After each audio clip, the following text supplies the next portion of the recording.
होता है, एक गांव में एक बहुत अजीब वाकया हुआ। जब गांव के कुछ बदमाश लोग एक बूढ़े आदमी के पीछे भाग रहे थे। उसके हाथ में एक नायाब फार्मूला था जिसे वो हासिल करना चाहते थे। फिर अचानक से उनकी आंख बोझल होती है और वो बूढ़ा आदमी उनकी नजरों से गायब हो जाता है। अरे कम्मू, तुझसे एक बूढ़ा आदमी ही काबू नहीं आया। उसके हाथ में हीरा बनाने वाला फार्मूला था। अरे भाई, मैंने तो उस पर पूरी नजर रखी हुई थी, मगर वो कैसे नजरों से ओझल हो गया पता ही नहीं चला। उसे ढूंढ, हमने वो फार्मूला उससे हर सूरत में हासिल करना है। चल आगे चल। वो दोबारा उसे ढूंढने के लिए निकल पड़ते हैं, जबकि वो बूढ़ा आदमी दरख्त के पीछे से निकलकर उस गार के अंदर चला जाता है। मुझे ये फार्मूला छुपाने के लिए इससे ज्यादा अच्छी जगह नहीं मिलेगी। मैं ये फार्मूला यहीं पर छुपा देता हूँ। वो बूढ़ा आदमी वो फार्मूला वहीं पर रख देता है और वहाँ से चला जाता है। लेकिन जब वो कुछ आगे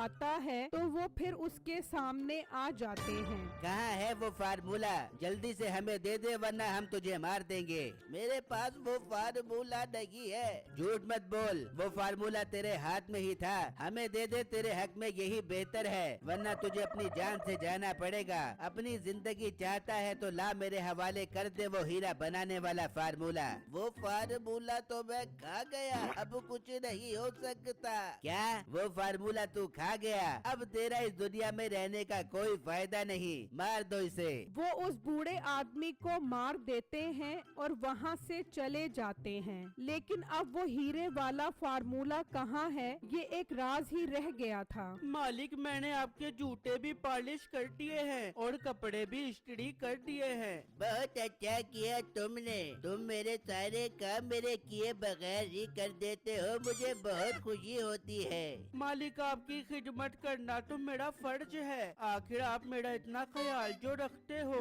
तभी उस राधा सेठ का छोटा भाई आ जाता है। ओ कम्मू, कहाँ से आ रहे हो तुम? कहीं तुम उस बदमाश के साथ तो नहीं थे? अरे नहीं भाई साहब, मैंने आपको कितनी बार कहा है, अब मैं उसके साथ नहीं रहता। आपको मेरी बात पर यकीन क्यों नहीं आता? छोटे मालिक बड़े मालिक जो कहते हैं वो आपके फायदे के लिए ही तो कहते हैं। वो बदमाश मीठा ठीक नहीं है, वो आपको कभी न कभी बहुत बड़ा नुकसान पहुंचा सकता है। अरे ओ मुंशी, तू नौकर है, नौकर बनकर ही रह। ज्यादा बड़े भाई के सामने अपने नंबर बनाने की जरूरत नहीं है। आई बात समझ। कम्मू, ये तुम बात किस तरह कर रहे हो? मुलाजिमों से ऐसे बात नहीं करते। तो मुलाजिम को भी अपने काम से काम रखना चाहिए। इसका काम सफाई सुथराई करना है, आपको मक्खन पालिश लगाना नहीं है। अच्छा अच्छा कम्मू, तुम अंदर जाओ और बेटो तुम मेरे खाने का इंतजाम करो। वहाँ मीठा जब अपने घर आता है तो उसकी बीवी कहती है, अरे मीठे, क्या हो गया? तेरा मुंह क्यों लटका हुआ है? अरे बेगम, तुझे क्या बताऊं, वो हीरा बनाने वाला फार्मूला हमारे हाथ ही नहीं लगा। वो भूखा बुड्ढा वो फार्मूला ही खा गया। अरे तो मीठे, उसका पेट फाड़ कर उसके अंदर से निकाल लेता। अरे बेगम, वो बता रहा था कि वो हीरा बनाने वाला फार्मूला खाकर बाथरूम से भी हो आया था। अब तक तो वो फार्मूला कितने गटरों से होकर गुजर गया होगा। सारा बना बनाया खेल ही तबाह हो गया। फिर मीठे, अब हम क्या कर बेबेंगे? बेगम, मेरे पास अमीर होने का एक और प्लान है। अब मुझे प्लान बी पर काम करना पड़ेगा। मीठे, प्लान क्या है वो तो बता। बेगम, हौसला कर और तू देखती जा। ये कहकर मीठा वहाँ से चला जाता है और राधा सेठ के घर पहुँच जाता है। ओए कम्मू, बाहर आ, तुझसे एक जरूरी बात करनी है। अरे मीठे भाई, घर पर ही है, तूने क्या बात करनी है? तू बाहर आएगा तो तुझे बताऊंगा। अच्छा अच्छा, मैं आता हूँ। फिर वो बाहर आता है और वो दोनों बात करने लग जाते हैं। तो तभी बिट्टू भी आ जाता है। यार, ये कम्मू फिर मीठे बदमाश से मिल रहा है। मालिक को बताना पड़ेगा, मगर ये बात क्या कर रहे हैं सुनना पड़ेगा। बिट्टू छुपकर उनकी बात सुनने लग जाता है। मीठे, चाहता तो मैं भी यही हूँ, मगर यहाँ पर बात करना ठीक नहीं है। मैं रात को तेरे घर आऊँगा, फिर हम वहीं बैठकर प्लान बनाते हैं कि कैसे ये घर अपने नाम करवाया जाए। ठीक है, मैं अब चलता हूँ, रात में अपने घर पर तेरा इंतजार करूँगा। ये कहकर मीठा चला जाता है और बिट्टू हैरान परेशान हो जाता है। यार ये काम तो बहुत खराब हो रहा है, ना जाने ये आज रात क्या प्लान करते हैं। मैं अब तो ये पता लगाकर ही छोड़ूंगा। फिर जब रात होती है तो बिट्टू मीठे के घर जाता है और उसके कमरे में पड़े एक डब्बे में बैठ जाता है। तभी कमू भी वहाँ पहुँच जाता है और दरवाजा बजाता है। बेगम लगता है वो आ गया है। मैं दूसरे कमरे में बैठकर उसके साथ प्लान बनाता हूँ। फिर मीठा बाहर आ जाता है। हाँ कम्मू, अंदर चल कर बात करते हैं। फिर वो दोनों उसी कमरे में आ जाते हैं और बिट्टू उनकी बात सुनने लग जाता है। देख कम्मू, अगर तू अमीर होना चाहता है तो तुझे अपने बड़े भाई का घर अपने नाम करवाना पड़ेगा, वरना तो वो सारा पैसा यहाँ वहाँ उड़ा देगा और तेरे हिस्से में कुछ नहीं आएगा।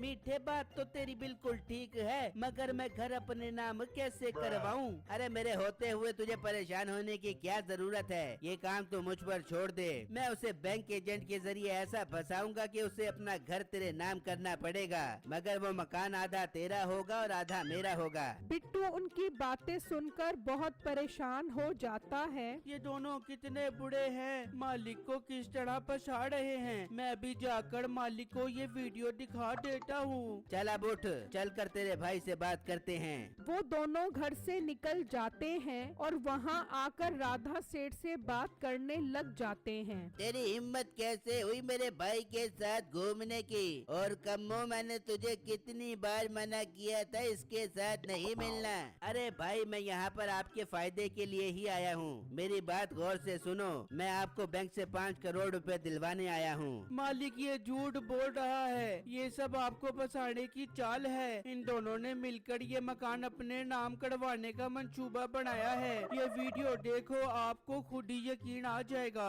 राधा सेठ वो वीडियो देखता है जिसमें मीठा और उसका भाई मकान नाम करने की बात कर रहे होते हैं। ये देखकर उसे बहुत गुस्सा आता है।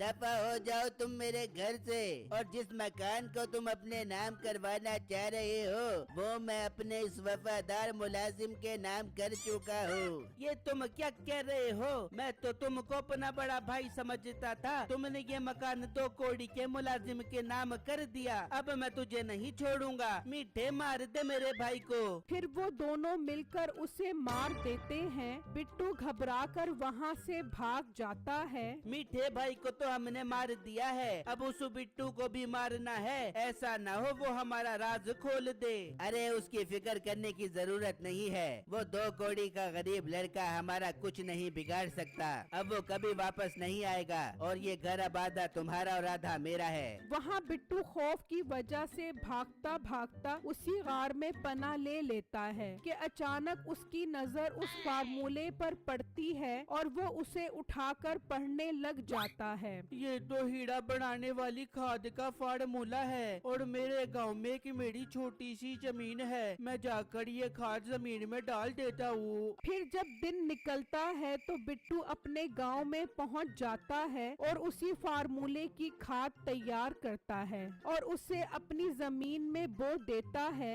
इस तरह कई दिन गुजर जाते हैं और जब बिट्टू अपनी जमीन पर आता है तो वहाँ बहुत सारे कटहल उगे हुए होते हैं। अरे ये क्या, इस फार्मूले के मुताबिक तो जमीन से हीरे निकलने थे, मगर यहाँ तो कटहल उगाए हैं। बिट्टू हैरान परेशान वो कटहल देख रहा होता है कि अचानक उसके जहन में एक बात आती है। हो सकता है हीरे जमीन से नहीं बल्कि इस कटहल के अंदर से निकले। मैं इस कटहल को काटता हूँ। फिर जब बिट्टू उस कटहल को काटता है तो उसके अंदर से बहुत सारे हीरे निकलते हैं। मेरा आइडिया बिल्कुल ठीक निकला, हीरे इस कटहल के अंदर थे। अब तो मैं बहुत अमीर हो गया। अब मैंने उन दोनों को सजा दिलवानी है जिन्होंने मेरे मालिक को मारा है। बिट्टू जल्दी से अपने एक दोस्त के पास जाता है और उसे सारी बात समझा देता है। पर बिट्टू, जब मैं उसके पास जाऊंगा और उन्हें फार्मूले का बताऊंगा तो उन्हें शक नहीं हो जाएगा।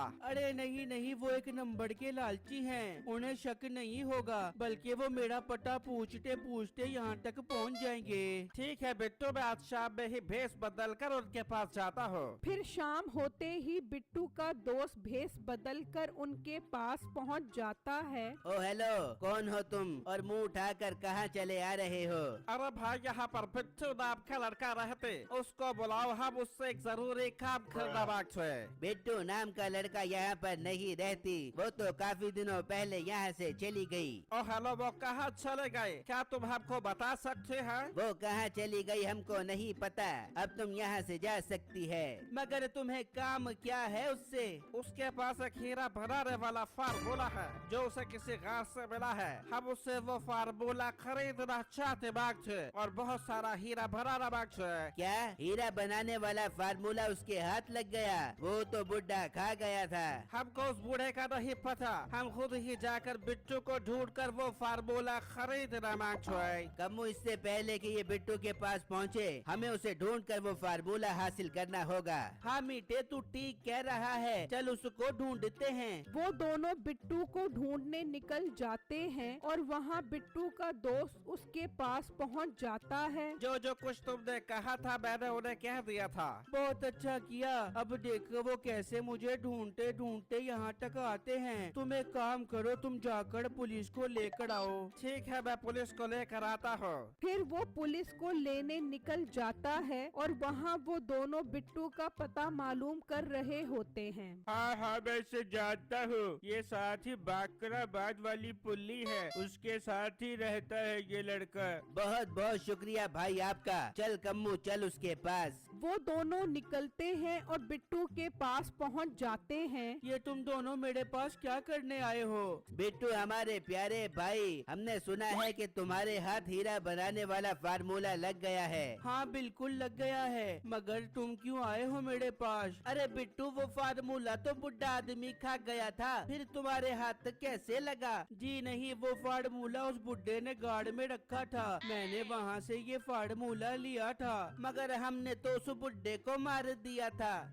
अरे सारे राज ना खोल। राज क्यों ना खोले? तुमने तो मेरे मालिक को भी मार दिया था। हाँ बिट्टू, हमसे बहुत बड़ी गलती हो गई जो हमने तुम्हारे मालिक को कत्ल कर दिया। हमें माफ कर दो और वो हीरा बनाने वाला फार्मूला हमें दे दो। मगर वो फार्मूला तुम्हें मैं कभी नहीं दूंगा। कैसे नहीं देगा? हम वो फार्मूला आज लेकर ही जाएंगे। मगर वो फार्मूला तुम्हें मैं कभी नहीं दूंगा। नहीं देगा तो तेरा भी वही हाल करेंगे जो तेरे मालिक और उस बुड्ढे का किया था। चल वो फार्मूला निकाल। इतनी क्या जल्दी है फार्मूला लेने की? अरे चलो, आराम से तुम्हें फार्मूला देता हूँ। पुलिस इंस्पेक्टर साहब, हम फार्मूला तो नहीं मांग रहे, आज मूला मांग रहे हैं। पेट में बहुत दर्द हो रहा है। हाँ चलो थाने, आज मूला तुम्हें देता हूँ, डंडे पर लगा कर न घर। इस तरह बिट्टू की अक्लमंदी से वो दोनों अपने अंजाम को पहुंच जाते हैं।